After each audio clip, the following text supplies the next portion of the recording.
Hi hello friends, இன்றைக்கி நம்ம சூப்பரான ஒரு வெண்டைக்காய் புளிக்குழம்பு செய்யலாமா? அதுக்கு 2 வெங்காயம், 2 தக்காளி, ஒரு 1/4 கேஜி வெண்டைக்காய் நல்லா கட் பண்ணி வச்சுருக்கேன். வெண்டைக்காய் வந்து கட் பண்ணுறதுக்கு முன்னாடியே தண்ணியில் அலசிட்டு நல்லா துடைச்சிட்டு அப்புறமா கட் பண்ணுங்க. வழவழப்பு தன்மை இல்லாமல் இருக்கும். வாங்க எப்படி செய்யலாம்னு பார்க்கலாமா? ஒரு கடாயில் ஆயில் ஊற்றிக்கலாம். ஆயில் நல்லா சூடானதும் நம்ம கடுகு, சோம்பு, சீரகம், மிளகு எல்லாமே போட்டுக்கலாம். இது நல்லா பொரிஞ்சதுக்கப்புறமா நம்ம கட் பண்ணி வச்சுருக்க வெங்காயத்தை ஆட் பண்ணிக்கலாம்.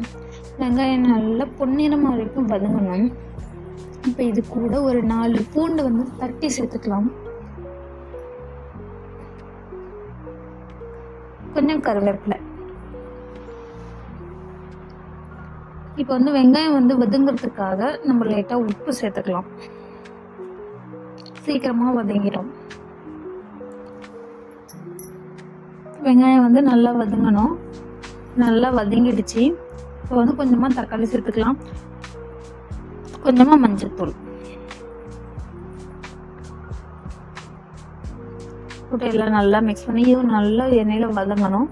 நல்லா வதங்கின பிறகு நம்ம வந்து ஒரு நெல்லிக்காய் சைஸ் அளவு புளி வந்து வச்சுருக்கோம். அதை வந்து கரைச்சி எடுத்துக்கலாம். இப்போ வந்து லைட்டாக இதில் மிளகாத்தூள் கொஞ்சம் உப்பு போட்டுட்டு நல்லா எண்ணெயில் வதங்கினதுக்கப்புறமா அந்த புளி கரைசலை எடுத்து இதில் அப்படியே ஊற்றிக்கலாம்.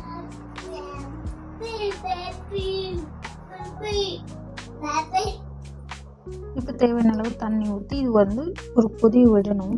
ஒரு கொதி வர வரைக்கும் வெயிட் பண்ணுங்கள்.